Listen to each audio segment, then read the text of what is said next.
Bom dia, sou Cláudia Bock e mais uma vez estamos aqui com o nosso programa LogComex, direto dos estúdios da TV ABCD em São Bernardo do Campo, e com muito prazer estou aqui à frente do programa mais uma vez, retornando aí de um pequeno afastamento. E eu gostaria de agradecer a todos os telenautas que sempre têm perguntado e encaminhado mensagens de recuperação para mim. Muito obrigada a todos. Se Deus quiser, a partir de agora estaremos firmes e fortes aí todas as sextas-feiras das 11 ao meio-dia com o nosso programa ao vivo.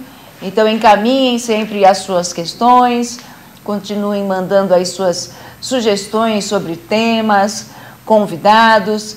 Será sempre um prazer estar atendendo a solicitação de todos vocês. Então, mais uma vez, muito obrigada pela presença sempre aqui no nosso programa. E hoje nós temos um convidado aqui, um colega, que é o professor Palmério Gusmão dos Santos. Bom dia, Palmério, como é que você está? Bom dia, professora Cláudia, tudo bom? Tudo bem, tudo bem. Antes de mais nada, gostaria de agradecer por ter aceito aqui o nosso convite. Sabemos que todo mundo tem uma agenda bem apertada, a sua agenda é bem apertada também, e sexta-feira um horário desse, das 11 ao meio-dia, né? Não é fácil não. Eu mesmo tive algumas dificuldades de trânsito para chegar até aqui. A gente sabe que São Paulo, São Bernardo anda meio intransitável, principalmente se a gente pega caminhão pelo meio do caminho, né? Ah, com certeza. E a gente vai falar alguma coisa sobre isso também hoje, nesse nosso tema que vai ser explorado. Mas antes de nós começarmos a conversar aqui sobre o tema em questão, eu gostaria que você se apresentasse para o nosso telenauta e falasse um pouquinho da sua trajetória, né? Eu tenho o seu mini currículo aqui, mas eu acho que é mais interessante você falar da sua trajetória profissional, como é que você começou a trabalhar nessa área principalmente, como é que você foi para o magistério, né? E como tem sido trabalhar nessa área. Mas vamos começar pelo seu currículo aí. Onde você estudou, como é que foi? Fala um pouquinho aqui para o nosso telenauta, por favor. Ok. Bom dia pessoal. Eu acho que tem alguns alunos aí que estão nos acompanhando aí pela internet, né? Os telenautas todos aí do programa LogComex. Bom, sou o professor Palmério e a minha trajetória profissional, ela começou há 17 anos atrás, né? Quando eu me estabeleci em São Bernardo do Campo e eu trabalhei numa empresa que hoje ela é o Grupo Tegma, né? Eu trabalhei na Tegma, que foi a minha grande escola, né? Lá eu fiquei por quase 8 anos e depois eu trabalhei em outras empresas igualmente renomadas, como Expresso Mirassol, né? A Transportadora Grande ABC, enfim. São 17 anos de história, né? Eu atualmente sou professor universitário, né? Eu não trabalho mais, eu só dou aula. Ai, né? que bom. Os alunos perguntam, você trabalha também, né? Ou só dá aula, né? Eu só vivo de aula hoje. Eu dou aula, sou colunista do portal LogWeb, né? E a minha migração da carreira de logística efetiva para a docência foi por assim, uma vocação e uma motivação, né, de tentar compartilhar esse conhecimento acumulado com o pessoal dos cursos, principalmente de logística e de comércio exterior, né? Eu sou formado pela Faculdade Anchieta, em São Bernardo do Campo. Eu tenho pós-graduação em logística empresarial e também tenho uma segunda formação, uma licenciatura em matemática, né? E alguns outros cursos. Eu fui coordenador do curso de logística na Universidade Bandeirantes de São Paulo e atualmente eu sou professor na FASP e na Faculdade Sumaré, ok? Tendo passado aí pelo Centro Paula Souza em 3 unidades. Nesse semestre não estou lecionando no Centro Paula Souza. Tá certo. Você estava falando da FASP, né? Isso, Faculdades Associadas de São Paulo. Exatamente. Tive a oportunidade de passar lá alguns anos atrás, tal. Quando eu saí, pouco tempo depois que eu saí, eles acabaram fechando e agora você me disse que eles retornaram com a Uniesp, é isso? A Uniesp ela assumiu a Faculdades Associadas de São Paulo, a FASP, né? Lá no Centro Velho de São Paulo. Muito bacana, lá tem um pessoal que deve estar acompanhando a gente nesse momento, pessoal do curso de Comércio Exterior. Que bom, um abraço a todos, espero que participem aqui, mandem as suas perguntas, porque a nossa temática de hoje é a seguinte: as operações de transporte rodoviário com origem e destino ao porto. Vem bem a calhar, né, Palmério, porque nós passamos aí há alguns meses atrás um problema muito sério em relação a escoamento de soja pelo Porto de Santos, né? Esse tráfego de caminhões que está algo que já passou do suportável e aceitável. Ah, né? sim. Principalmente aí nós temos aqui o maior porto da América Latina, que é Santos, e com tantos problemas, com tantos entraves. E vamos conversar um pouquinho sobre isso, então, né? Claro. A primeira pergunta que eu tenho aqui para você é o seguinte: quais os assuntos do momento, mais precisamente sobre Porto de Santos, o mais próximo do ABC, relacionados a essa temática? Então, eu já dei uma palhinha aí, vamos ver o que mais nós temos aí para falar dessas agruras, dessas dificuldades. Pois é, Cláudia, eu tenho uma tendência a ser otimista, né? Então, o normal é que as pessoas citem principalmente a problemática em torno da situação, que é o gargalo, né? Toda aquela parte que nós temos aí de mobilidade urbana, os últimos acontecimentos, mas eu procuro, numa visão otimista, enxergar isso. Eu sou da região, eu sou de Guarujá, né? Então, eu procuro enxergar isso. Você é nascido no Guarujá? Eu sou nascido em São Paulo, criado no Guarujá. Eu fui para o Guarujá em 85, né? Com apenas 9 anos de idade. Então, assim, a gente pode falar com propriedade um pouquinho daquela região que eu amo bastante. Estive lá ontem, inclusive, né, por conta de um assunto particular. E, assim, eu vi o Guarujá, quando eu morei no Guarujá, eu só enxergava o turismo. Eu via o Guarujá praia, né, a parte boa da coisa, né. E eu vim enxergar o Guarujá logística hoje. Hoje o Guarujá ele é um grande polo logístico, sim. As operações no Porto de Santos, a maioria das operações hoje acontecem na margem esquerda e não na margem direita do Porto de Santos. Mais precisamente no subdistrito de Guarujá, que é Vicente de Carvalho. Que é Vicente de Carvalho, exatamente. Porque às vezes o pessoal fala Guarujá, mas o que tem lá no Guarujá em relação... O mais próximo ali do Porto de Guarujá que a gente vê é a balsa, transitando por ali. Mas, na realidade, principalmente quando nós fazemos aquele trecho de escu, né, que eu levo muito meus alunos para fazer aquele trecho, nós olhamos a margem esquerda e ali na margem esquerda, então, a gente localiza exatamente o subdistrito ali, né, de Guarujá, que é Vicente de Carvalho, né, que tem uma paisagem muito bonita, inclusive, por ali, né? É uma coisa ali que, inclusive... não conseguem tirar aquelas palafitas dali, não conseguem remover aquelas famílias que estão por ali, para que se adense ainda mais o porto, efetivamente, ali na margem esquerda, né? Mas continue, por favor. Ok. Existe essa limitação de expansão das atividades portuárias, não só do lado do Guarujá, como também de Santos, né? Por conta de um boom imobiliário em Santos, e no Guarujá por conta de um avanço populacional não controlado, né? Eu acredito que essa expansão, nós devemos enxergar como uma forma positiva. Eu acredito que não dá para nós contermos o progresso. Então, sigamos em frente nessa condição, lógico, pensando na população, pensando na mobilidade urbana e pensando na sustentabilidade, né? E na questão ambiental também, que é muito importante. Muito bem citado ali, no Guarujá nós temos aí alguns projetos, né? Eu acompanho bastante a política de Guarujá, a prefeita do Guarujá, Antonieta, foi minha professora, né, no ensino médio, né, lá no Guarujá, e a gente tem acompanhado bastante essa trajetória do Guarujá em termos de expansão na parte de logística, né? Então, o Guarujá é sim um grande polo logístico hoje. Tem uma pergunta aqui que é da Rose de São Bernardo, muito obrigada pela participação, Rose.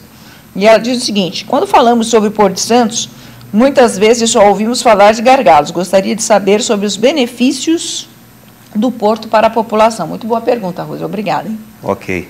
Bom, Rose, agradeço a pergunta e eu acredito o seguinte: os benefícios que o porto tem para a população. Hoje nós temos uma melhoria no nível de qualidade de vida das pessoas, justamente por conta da empregabilidade no Porto de Santos, né? Guarujá, por exemplo, hoje ele tem uma grande parte da população do Guarujá empregada no Porto de Santos em atividades ligadas à logística portuária, seja no nível operacional, né, ou no nível tático, né? Essas pessoas estão ocupando postos importantes. Eu conheço pessoas da região, falo com pessoas da região, e essas pessoas elas acabaram tendo uma melhoria, né, de vida, através de uma oportunidade que a logística não deu só para a região da Baixada Santista, mas hoje, logística ele é um dos maiores empregadores do mundo, né, logística, e lá na região da Baixada Santista não é diferente. Resolveram dar um nome para esse segmento, exatamente, um nome mundial, Cláudia, que é logística, né? Porque Porque, na realidade, tudo isso que se faz hoje sempre se fez. Sim, sim. Eu, quando comecei a trabalhar com comércio exterior lá em Santos, porque eu sou de Santos, eu sou nascida em Santos, em 1980, então eu sou um pouquinho mais velha que você, né? Quando eu comecei a trabalhar em 1980 lá, ninguém falava em logística. Você tinha lá o estivador, o despachante, o transportador e não se falava em logística. Logística é uma palavra nova e da moda, sim, né? Digamos assim. Sim. Né? Eu costumo dizer que é a palavra do século, sim, né? Sim. Logística, desta década. Sim, com certeza. Mas me diga uma coisa, como é que estão funcionando as operações de transporte rodoviário, né? Entre Santos, São Paulo, região? Como é que você está vendo isso, com tantas restrições que nós temos, inclusive, aqui em São Paulo, com a movimentação dos caminhões, rodízio, o horário que pode trafegar? Como isso está se refletindo nas operações das transportadoras? Olha, eu acredito o seguinte, tudo acaba sendo um ônus para quem é o empresário do setor de transportes, o que eu acho até injusto, né? Eu acho que é muito injusto isso.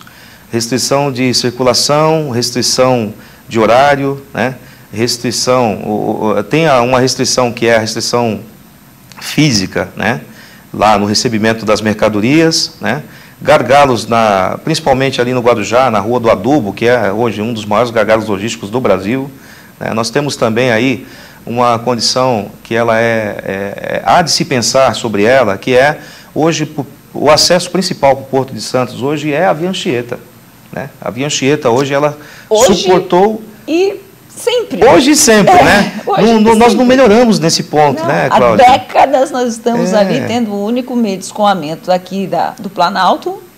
Exatamente. Eu lembro que há mais ou menos uns 10 anos atrás nós tivemos um probleminha de deslizamento de terra na Via Anchieta e aí houveram algumas obras naquela região, o que desfalcou bastante, né, em termos de capacidade às operações de transporte. Isso impacta diretamente, é um ônus para o cliente, porque o transportador ele é obrigado a repassar esse custo, ele vive de transportar.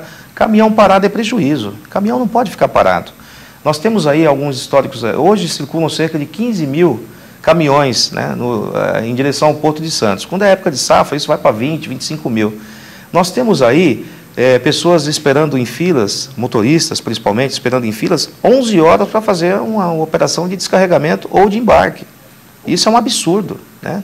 Numa região que é uma dos maiores em termos de operações logísticas portuárias. E me parece que Paranaguá já resolveu isso, né? Mas nós vamos falar sobre esse assunto, vamos dar continuidade quando voltarmos aí do nosso rápido intervalo. Fiquem conosco e mandem suas perguntas. Até já.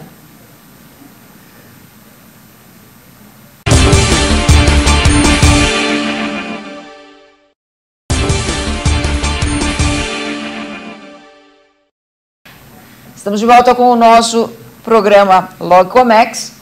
Estamos falando aqui com o professor Palmério e a respeito do Porto de Santos, né, a questão dos gargalos, tal, e nós comentamos que em Paranaguá existe, né, uma maneira de você se evitar as filas, que é o agendamento e tal. Sim. E o professor estava comentando que em Santos também existe.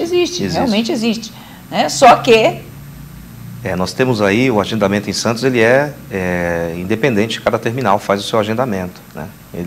Nós não temos aí uma sinergia nessa possibilidade do agendamento, pelo menos por hora, né? Não sei se as autoridades, a autoridade portuária, né, deve estar pensando em alguma coisa nesse sentido, talvez, né?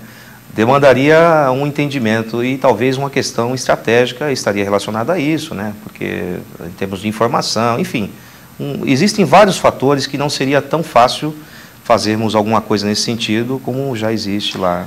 E outros pontos de apoio, outros pátios, colaboraria para que não tivéssemos tantos problemas e tanta espera aí? Porque o tempo, a espera, é um gasto desnecessário. Ah, sim, claro. Eu acredito hoje, por exemplo, o pátio, o Ecopátio lá em Cubatão e o outro pátio que nós temos lá, que somam hoje um volume muito expressivo em termos de capacidade de agregação desses caminhões que ficariam nas rodovias e nas ruas locais, eles são muito funcionais. Eu acredito nessa ideia, né, de nós termos aí pátios, né, reguladores. talvez no Planalto, talvez, né? Ou em alguma outra região, ali mesmo na Baixada Santista, talvez, né? Talvez.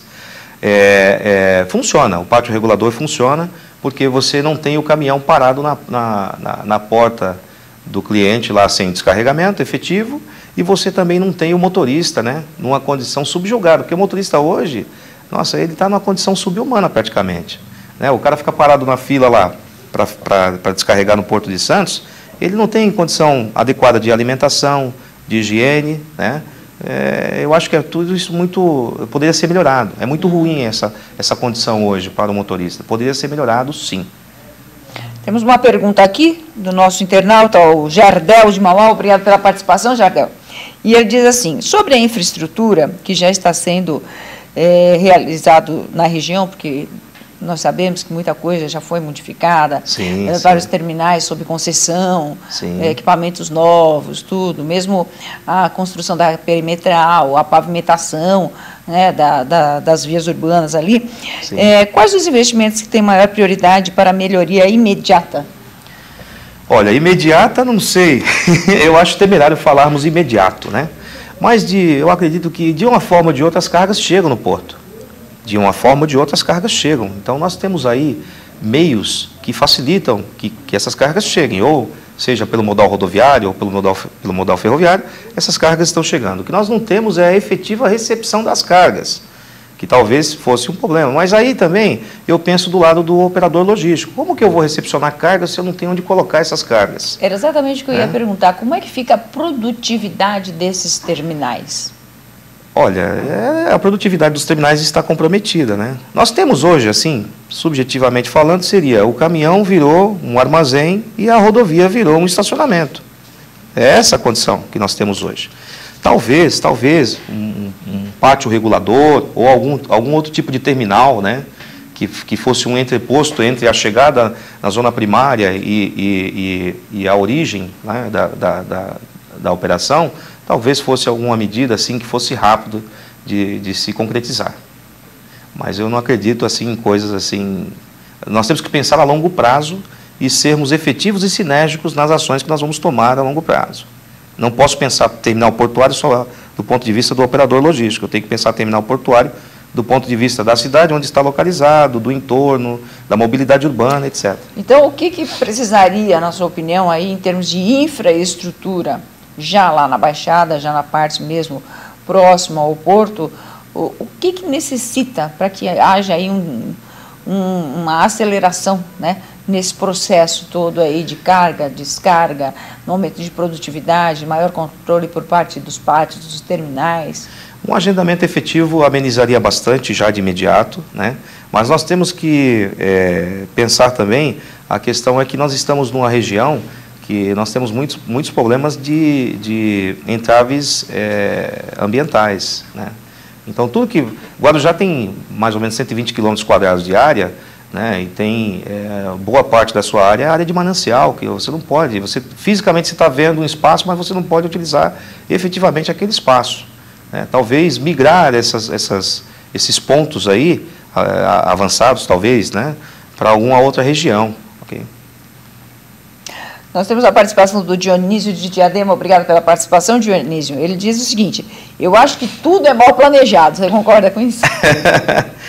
Eu acredito que seja planejado, mas talvez aquela sinergia que nós comentamos, né, talvez, Dionísio, né, de envolver todos os atores que estão com esse problema, né, porque todos sofrem. Nós tivemos aí recentemente uma repercussão enorme em relação àquele caso de Cubatão, por exemplo, da suspensão ou alteração dos horários lá de funcionamento dos terminais reguladores, dos pátios reguladores.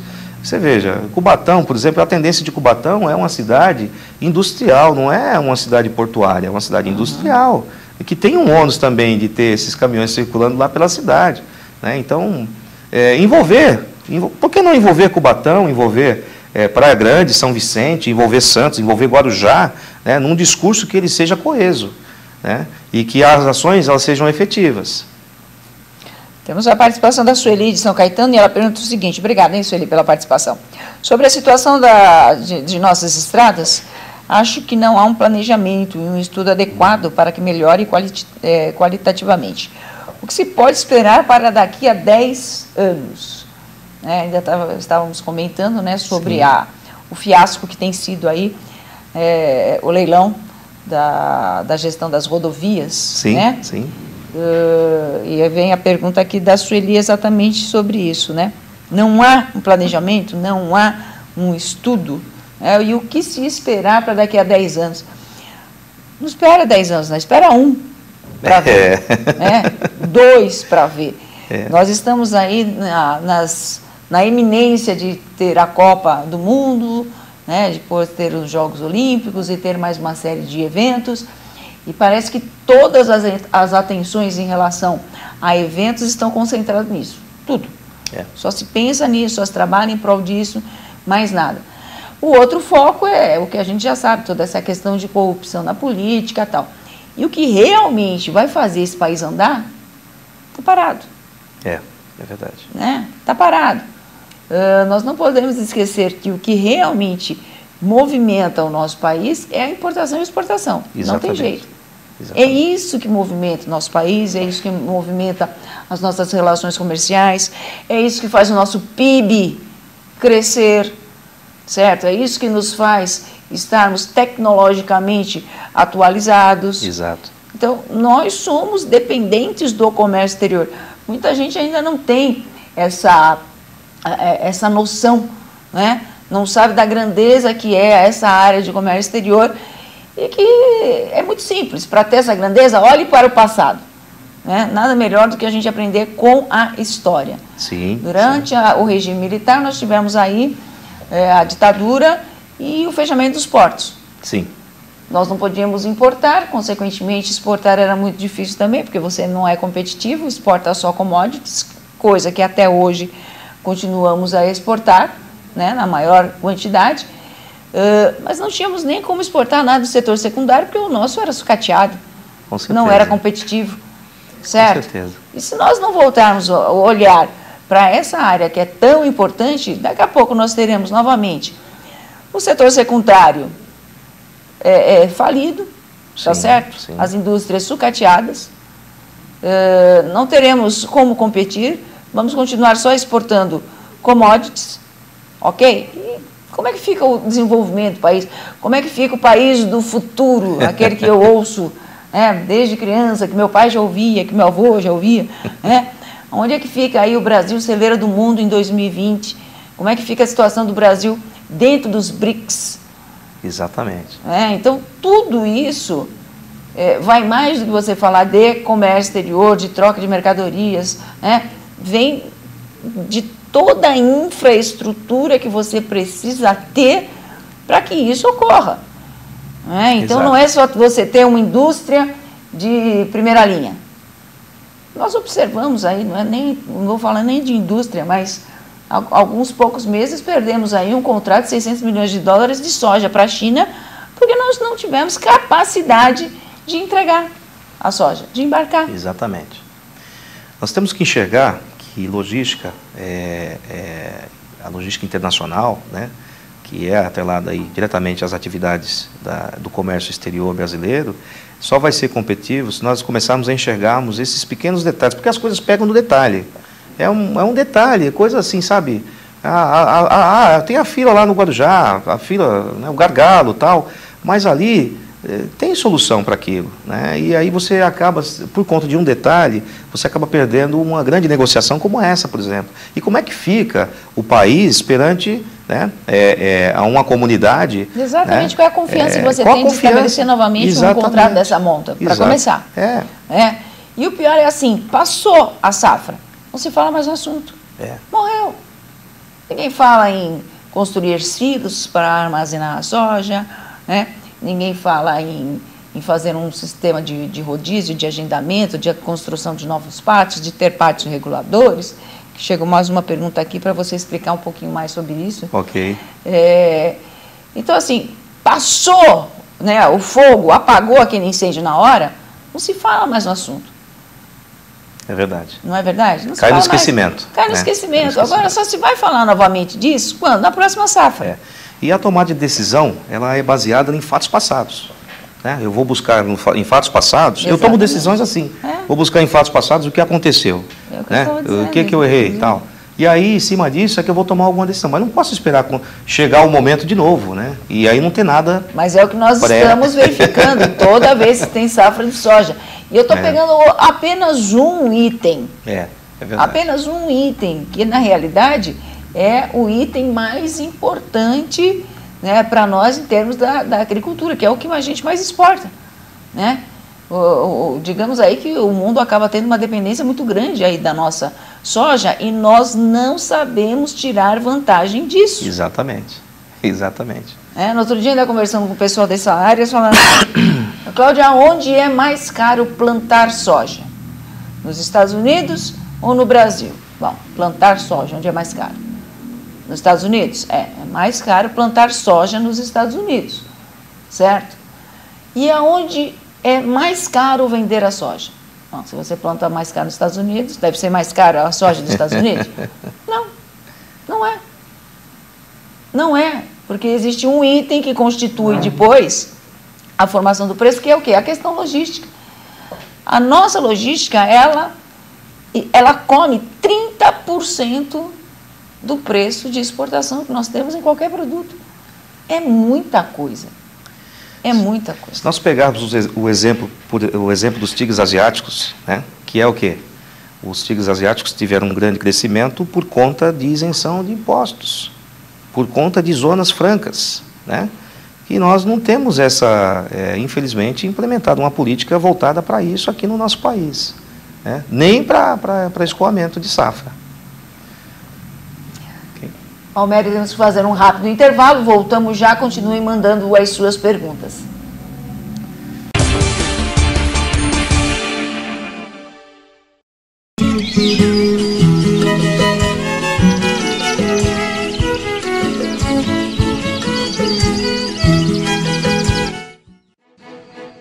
Olá! Talvez de todas as plantas carnívoras do planeta, essa é a que melhor representa o grupo e é aquela que está no imaginário popular de todos por aí. Uma coisa interessante a se falar é que nem elas são grandes devoradoras de homens e nem estão presentes nas florestas tropicais, como podemos ver em desenhos e alguns filmes de cinema e televisão. Na verdade, ela é uma planta de pequeno porte, incapaz de fazer qualquer tipo de mal a qualquer coisa muito maior do que uma mosca, né? Mas ela tem algumas coisas muito interessantes. Ao contrário da maioria das suas primas carnívoras, ela tem uma armadilha ativa, ou seja, ela desenvolve um movimento para poder apreender a sua presa antes de digeri-la e utilizá-la aí como um complemento à sua alimentação.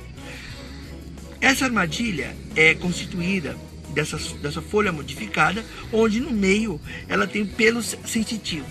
Quando o inseto passa por 2 vezes nesses pelos sensitivos, essa planta fecha. Vamos ver? Como vocês puderam ver, né, ela rapidamente capturou o inseto. A partir daí ele é digerido e incorporado a sua alimentação.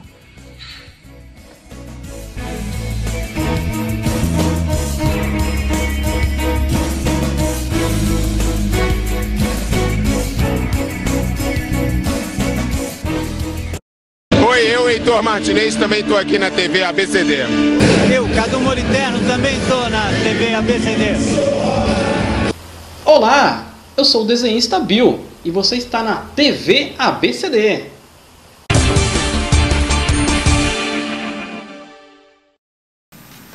Estamos de volta com o nosso programa LogComex, hoje falando com o professor Palmério, e temos aqui uma pergunta que é como funcionam os pátios reguladores, né? É a Maria do Rosário que está perguntando como é que funcionam esses pátios reguladores. Ok, Maria, muito obrigado aí pela sua pergunta, tá? Os pátios reguladores, eles foram criados a partir de um grande congestionamento que nós tivemos alguns anos atrás aí no sistema Anchieta Imigrantes, né? E aí as autoridades na região, eles se reuniram em torno da situação problema para termos uma medida paliativa que foram os pátios reguladores, que é uma medida paliativa. Foi criado como um paliativo até que fosse pensada alguma outra possibilidade. Os pátios reguladores são terminais, né, onde o motorista ele pode se dirigir e a partir desse terminal ele recebe o start para ele ir para o terminal onde ele vai executar o carregamento ou descarga da sua mercadoria. Nesse pátio regulador nós temos ali agenciadores de carga, tem transportadora que ela se instala ali com filiais ou postos avançados. Nós temos aí atividades de handling, né, movimentação do container, carga, descarga, estufagem. Todas essas atividades são possíveis serem feitas em pátios reguladores. Além de que você tem uma questão de segurança. O motorista ele fica num espaço confinado, né? Lá dentro desse espaço, que na linha limítrofe do pátio regulador, ele tem a possibilidade de liberdade. Ele tem um local adequado para ele fazer suas refeições, né? Tem um lugar adequado onde ele possa ter uma condição de higiene muito bacana. Ele tem oficina disponível para ele, se ele precisar fazer alguma manutenção no caminhão. A carga do cliente está segura, o terminal é totalmente monitorado e só entra no terminal quem está devidamente autorizado. Ok? É assim que funcionam os pátios reguladores, ok? Ok. Tem mais uma pergunta aqui. O que você acha sobre os novos terminais que foram construídos em Santos? Olha, boa pergunta, boa pergunta.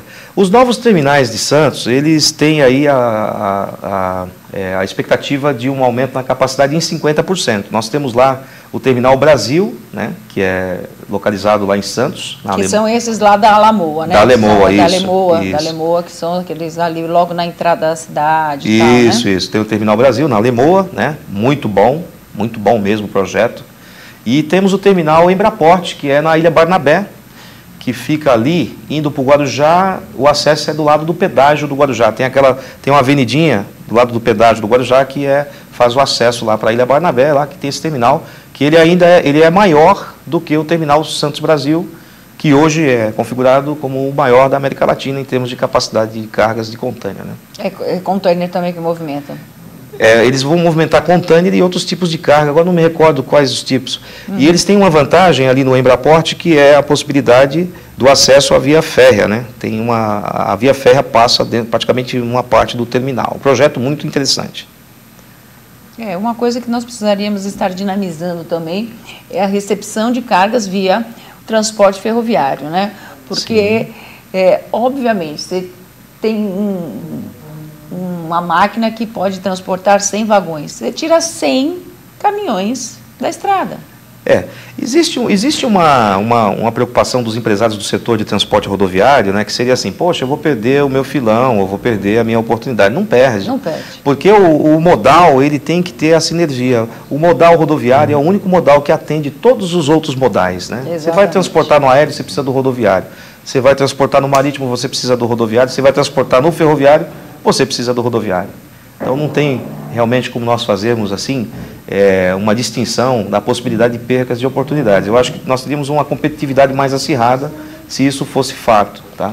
Então uma competitividade mais acirrada se de repente nós tivéssemos um equilíbrio, uma distribuição melhor, né, nessa participação de outros modais no escoamento de produção e na recepção de cargas. Mas é isso mesmo, né? O que precisa haver aí por parte do empresário do transporte é essa consciência, né? Que ele vai continuar tendo o seu lucro, porque ele vai continuar sendo necessário, né? Só que ele vai ter até um benefício, porque ele vai trabalhar com viagens mais curtas, né? Então ele vai poder ter, então, inclusive, maior rotatividade. Sim. O ganho dele acaba sendo maior. O desgaste dos caminhões é menor.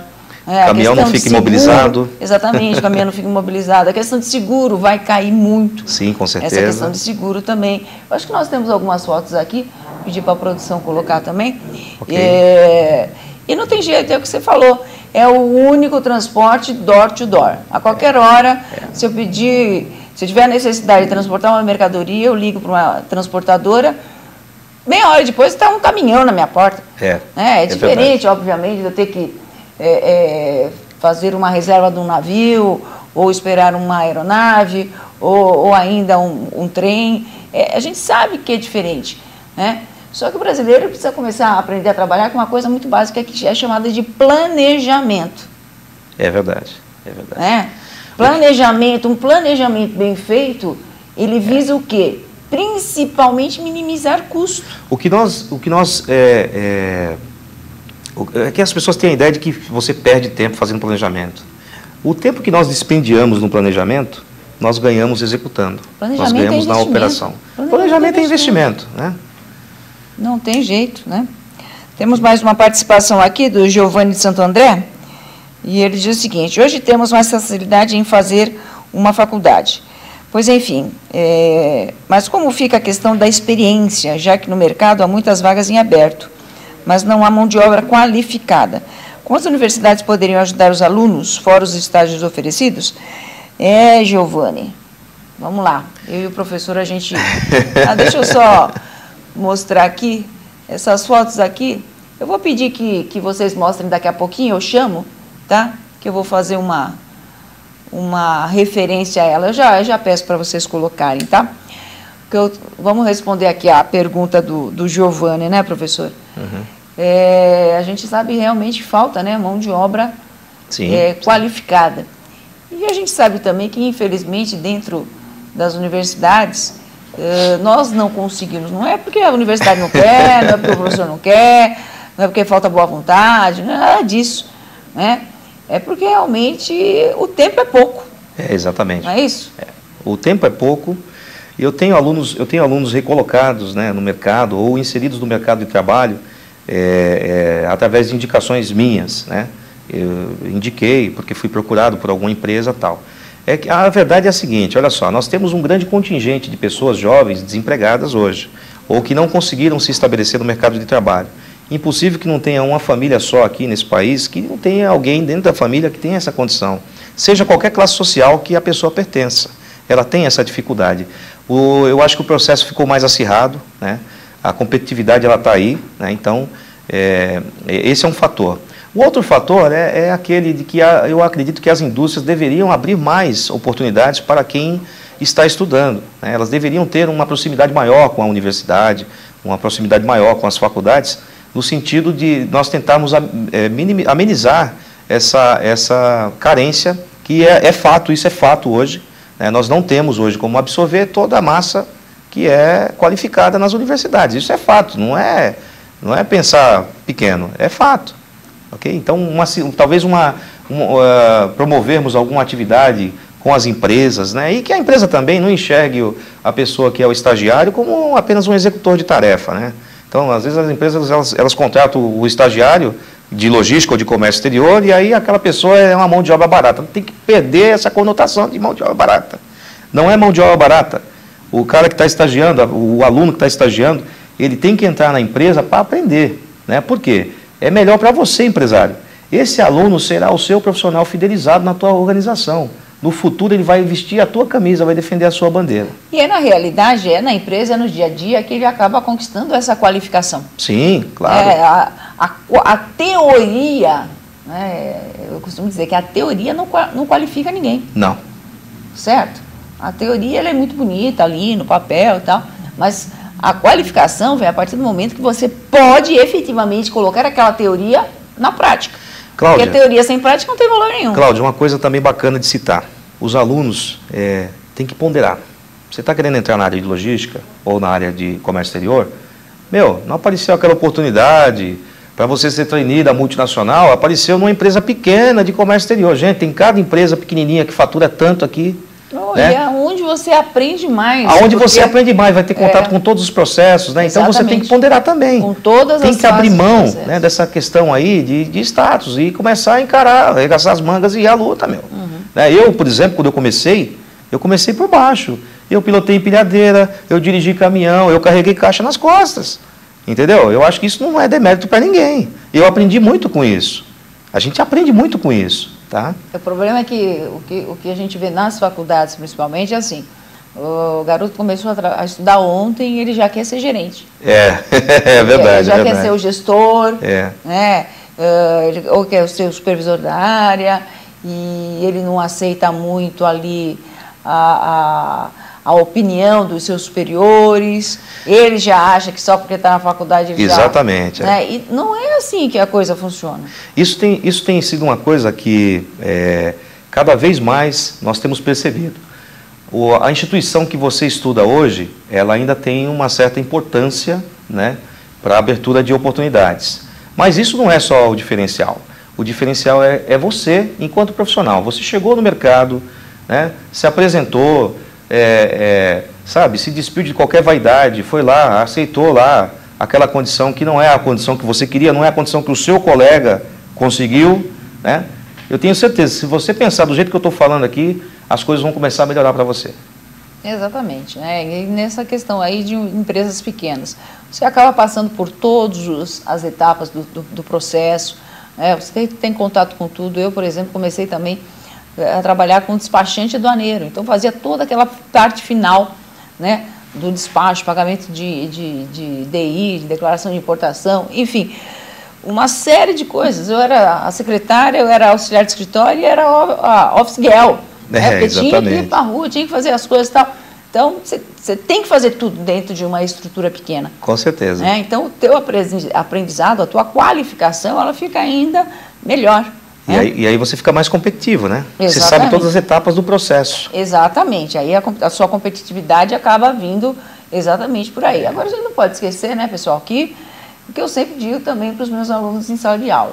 Faculdade hoje não é nada. É só o primeiro degrau. É verdade. É só o primeiro degrau. Né? Principalmente tecnólogo. É o primeiro degrau. Depois você tem que fazer uma complementação no bacharelado, depois você tem que fazer a sua pós-graduação, você precisa do inglês, você precisa do espanhol, porque isso não é só ficar esperando a cair o emprego dos sonhos na cabeça. Você tem que se capacitar para isso. Nós temos muitas pessoas hoje que ocupam cargos importantes em empresas, né? E que a formação da pessoa, ela é uma formação básica, né? Mas ele tem uma bagagem muito grande de experiência. Eu falo até por experiência própria. Hoje o que me valida, por exemplo, a ser um professor universitário, é a minha experiência, né? É a minha experiência, me valida mais do que a minha formação. E é exatamente isso. No outro dia eu ainda estava ouvindo um aluno falar assim, o dono da minha empresa, ele é semi-alfabetizado. Só que ele tem uma frota de 100 caminhões. Então, e a gente trabalha para ele. Caiu do céu? Não, ele começou como caminhoneiro. Exatamente. Tá certo? Ele começou como caminhoneiro, com um caminhão agregado, e hoje o cara, depois de 30 anos, ele tem uma frota de 100 caminhões, atende o Brasil inteiro, Mercosul. Exatamente. Ele é semi-alfabetizado, mas e aí? A maioria dos empresários de transporte, eles têm essa história que a professora Cláudia acabou de citar aqui, gente. Exatamente. Né?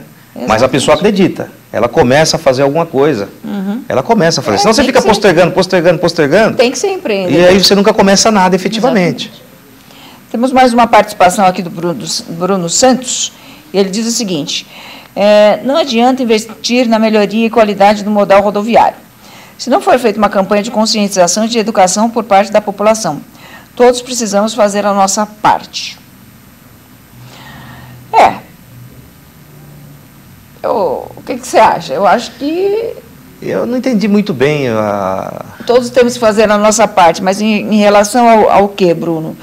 Eu acho o seguinte, a nossa dependência em relação ao modal rodoviário, ele é totalmente institucional, depende do governo. Exatamente. Né? Depende do governo, na melhoria das estradas, tudo isso.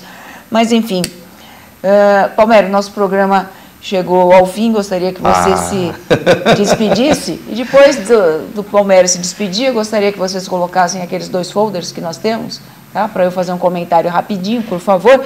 Então, Palmério, suas considerações aqui para os nossos telenautas que participaram aqui com as suas perguntas e os outros também que nos acompanharam, por favor. Ok. Caro telenauta, muito obrigado pela sua atenção. Eu queria aqui, antes de me despedir de vocês, agradecer à professora Cláudia, né, pelo convite, né? Sempre que a professora necessitar, estaremos à disposição. E, caro internauta, você que está acompanhando agora esse debate, né, pensa um pouquinho numa coisa.